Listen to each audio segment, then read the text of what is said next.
Well, I can tell you there's a man that is going to be very busy after this election from the ANC. He was heading up the elections in the ANC. That's Mr. Mdumiseni Ntuli. So much to unpack here. Let's start off with your initial reaction to the results. As the head of campaigns, you are responsible for rolling out the so-called big guns of the ANC.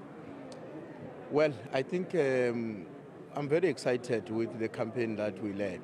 It was a very detailed campaign. I think the last time the ANC has really evolved such an aggressive and effective grassroots-based campaign with all our leaders, current and former leaders of the movement, was 20 years ago in 2004. In all other elections, we went to the elections with some of our leaders not actively engaged in the campaign as it was the case this year.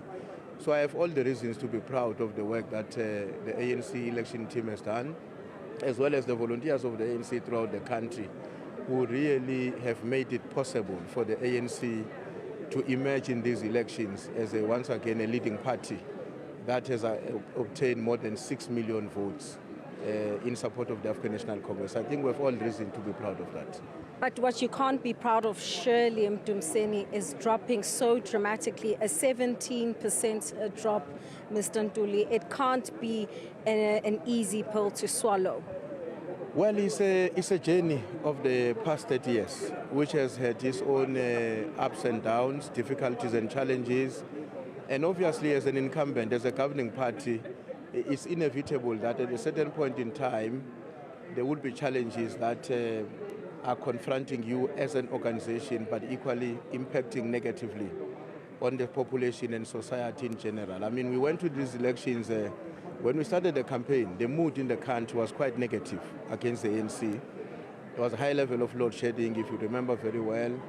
We're also confronted by the reality that the economy is not effectively responding to the plight of the poor in this country, and many other factors which really had a negative impact on the perception of the population towards the African National Congress. So we knew as we went to the campaign that this is probably one of the most ever difficult campaigns that the ANC has ever had to undertake since 1994. But did you think Umkhonto weSizwe would take away as much as it has? No, we understood from the beginning that when one person or two decide to walk away from the ANC, that is a minus. Of course, what we did not, I think, sufficiently anticipate is the extent to which a new political party will succeed to garner the number of votes that they managed to secure. We have a history in this country where breakaways will always obtain a certain percentage, not necessarily all of it from the ANC, as it is the case even today. Not all the support that went to the MK necessarily comes from the African National Congress. But I think the way in which it has ultimately emerged, I think it has somehow been slightly above what we had anticipated as the ANC.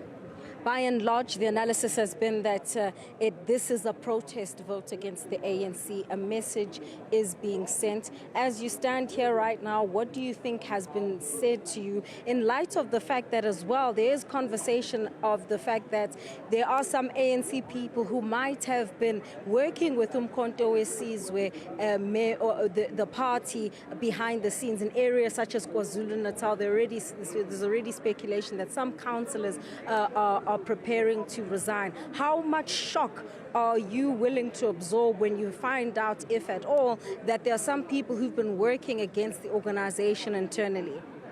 Well, I don't think that we should accept the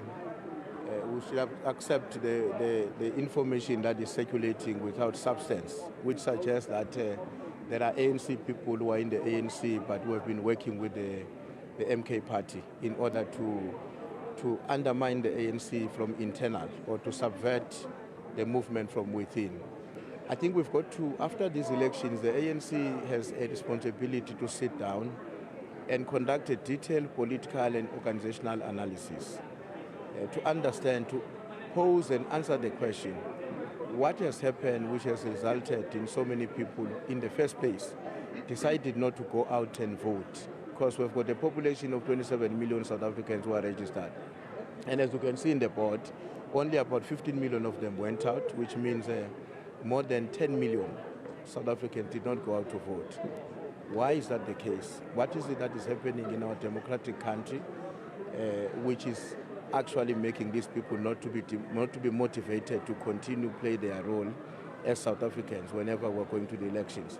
But equally, we have to really reflect on the state of the African National Congress. I mean, when we went to a conference in 2022, President Ramaphosa made a statement that we all share, that the ANC is at its weakest.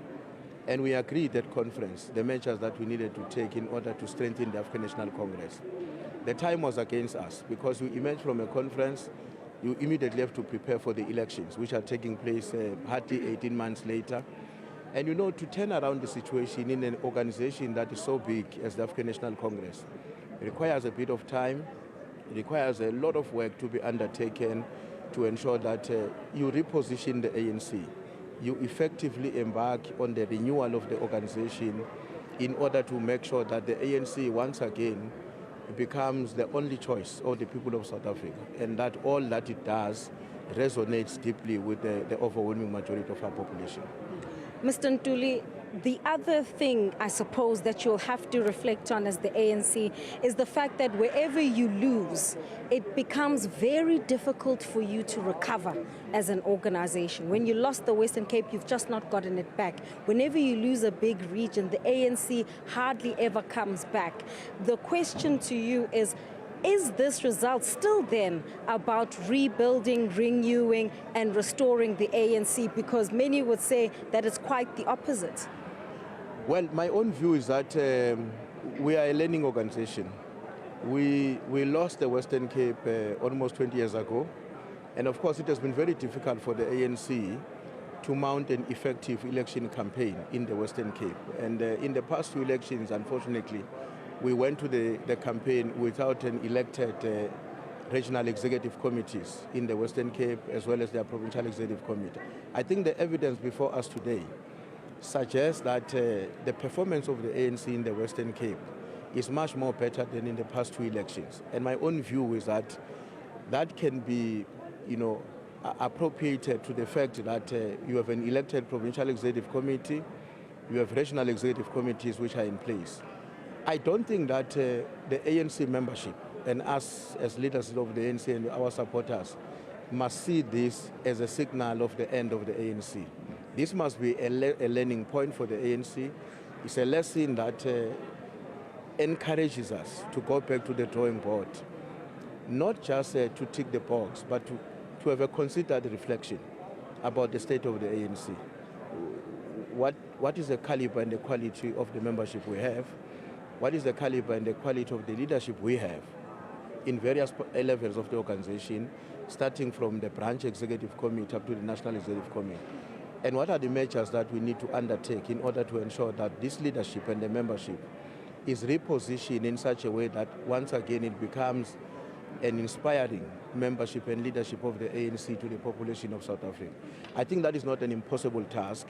It's a difficult and a complex undertaking, but it's a necessary task that we need to undertake. And I'm quite happy because, at least from the last conference, unlike in the past, we're much more concrete about the specific measures and tasks that we need to undertake to achieve that objective.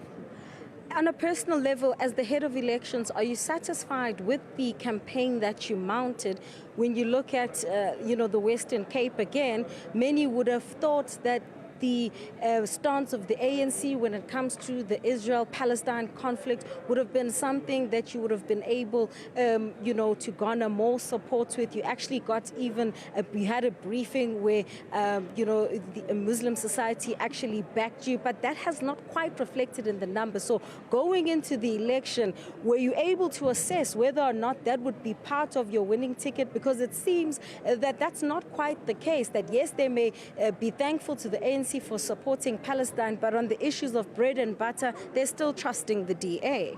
No, I don't think they still trust the DA. If you look at the performance of the DA now and its performance in the last election, let's say 2019, they've registered a decline of more than 200,000 votes. And if you look at the performance of the ANC then and the ANC performance today, there's a slight improvement. in terms of how the votes that we've acquired in the Western Cape. So in our own view, we never went into these elections having made a determination that our principal stance on the Israel-Palestine question is going to be an insurance for us to win elections. We took a principled position, and we knew then, even today, that that position is highly going to attract a support from among the Muslim community, but not necessarily as an insurance for the ANC to secure victory in the Western Cape. But it was an important position that we had to take. Even if the Muslim community was not going to vote for us, we still could have taken that position, because the principled position of the ANC in terms of how we relate with the international situation. But I do think when I look at the votes that have come in, I mean, there are VDs. Yeah. For instance, where President Thabo Mbeki votes in Gauteng, Yeah. for the first time we've won that VD, and that is a VD that is predominantly made up of the Muslim community. I can appropriate that VD in that VD on the fact that that Muslim community was properly galvanized and organized and identified with the ANC as the party that really can best represent their own interests and aspirations. Let's talk about the future, Mr. Ntuli. Firstly, where's President Cyril Ramaphosa at this stage? The reflections, it's clear the writing is on the wall. Many would say that this is also a reflection on his leadership of the ANC going into this election. No, the president is here, is around. I'm quite certain that at an appropriate time he's going to go out and say something as a leader of our movement. And we're very clear as the ANC that he led a very good campaign under very difficult circumstances. You see, the period within which he led the democratic state from 2019 to date has been underpinned by major challenges. The COVID-19, the 2021 July unrest in KwaZulu-Natal and some parts of Gauteng. And there's no doubt that those factors had a negative impact on the capacity of the state to discharge its mandate to the people of South Africa. And we've been saying to many people that we're talking to that I think we believe that President Ramaphosa really did his best to ensure that under all of those difficulties, the ANC still emerges as the party that is a leading party in our country, notwithstanding the setback that we have not been able to acquire the threshold of 50% and above. But the fact that we still become an organization that set apart itself from others by more than 2-3 million votes, I think is a statement of confidence. What the South African people are saying is that there is no alternative in South Africa.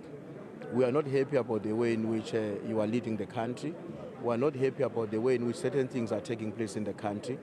But we still want you to lead the country. Go back, sort out your challenges, and come back and lead us. I was saying to one of the people yesterday, you know, the mere fact that some of them are even going to something that is looking like an almost ANC. Something like MK Party. You know, something that is looking like an ANC is an indication on their part that essentially we want the ANC, but we're not happy. And when the ANC respond to these challenges that has resulted in us being unhappy, we will certainly go back and support our own organization. How fertile is the ground for a conversation with the Umkhonto weSizwe Party, since you're saying it looks something like the ANC, and even its leader insists that they are a member of the ANC and that they will die in the ANC? Zianda, sometime last year, if not early this year, sometimes last year, we had a political discussion in the National Executive Committee when we were doing an assessment of the current existing coalitions in local government. We develop a political perspective which becomes our guide. And in that perspective, one of the things that we articulated was that the ANC must endeavor to engage with all and any other political party represented in the municipalities that we're talking about. I'm quite certain that the same principle is going to be applicable as we deal with the situation in the country today. There won't be an organization that we're going to say, no, we can't talk to those ones for whatever the reasons. Of course, I think the ANC would be very keen to ensure that the country remains stable and that the country enjoys the peace that it has, because without stability and peace in the Republic of South Africa, it will be difficult for anybody that sets up government at any level of the country to achieve the objectives that we need to achieve in order to overcome the challenges of poverty, inequality, and unemployment. So what is for us of high premium is the stability of the Republic of South Africa. And I'm quite certain that the leadership, when they give a guidance, it will be a guidance that say, let's engage with all political parties. Let's hear their views. Let's understand where do they stand on a variety of issues, including, most importantly, the stability of our country and the importance and the imperatives of all of us as South Africans to remain loyal to the Constitution of the Republic of South Africa. Yeah. Because that is a guiding document which must regulate the way in which we exercise leadership. Well, MK Party says no constitution. They want to scrap it. They want to change it. So perhaps then that might not be a meeting point for both these organizations. Well, Ziyanda, you see, it's one thing to engage in the campaign and articulate certain positions in order to agitate society into your direction. But it's another to complete the campaign and have to face with the objective reality of having to ensure that we now have to interact with the situation in the country about setting up government at a national level as well as at other levels. So I think my own view is that I don't think that that position will sustain. I believe that that was part of what political parties, including them, were advancing in order to secure votes within certain constituencies that may not be happy with the current dispensation in our country. But when we are now confronted with a reality that results are out, you need to set up government. You can't set up that government outside the parameters of the Constitution of the Republic. You've got to set it up there. And whatever changes and amendments you want to make to the Constitution will have to be carried out in the context of what the dictates of that Constitution impose on us as South Africans as well as the incoming parliamentarians. And I mean, I'm told you're going to have a special NEC soon. That's probably what's going to happen. What do you think should be on the top of the agenda as you now go through your recalibration, reorganizing and reflection process? Well, I think the first thing, whenever the NEC convenes, it will have to reflect on is our own experience of this election campaign and the consequences imposed on us as the governing party of the Republic, given the outcome of the elections. And I'm sure that the NEC will have to then answer the question, what is it that we're going to do to ensure that, as I said earlier on, we act in ways that is responsibly going to sustain the stability of our country, because nothing is important than the Republic of South Africa. We exist as the ANC because there was South Africa. Without South Africa, we probably couldn't have had the African National Congress. So when we meet, what I think would be a primal task to undertake would be where to from here. We've got to answer the question, what is to be done and how do we proceed from here in order to ensure that the country proceeds and the country is able to achieve its own objectives. Last one from me. When it's time for the inauguration, is it going to be still President Cyril Ramaphosa? I'm quite optimistic that the ANC is a leading party, and I think that all other political parties would find it necessary to ensure that the support is provided to the African National Congress and through President Cyril Ramaphosa to assume office and lead us to the next term of office. All right, Mdumiseni Ntuli is the head of the ANC elections. We're just going to unclip our camera, Stephen. As I'm told, President Jacob Zuma is around. I need to verify that. I can't see him off the corner of my eye, but perhaps let me throw back to you, Stephen, so that we can try and figure out where he is, if he really is here. But I've been told that he is somewhere in the vicinity. Must be quite the moment for him and the Umkhonto weSizwe party. But as you would have heard from Mdumiseni Ntuli, not necessarily averse to the conversation with the MK party. And I think, you know, there is a lot of fluidity in this kind of situation where there isn't an outright majority and the numbers literally need to number. Stephen Krotis?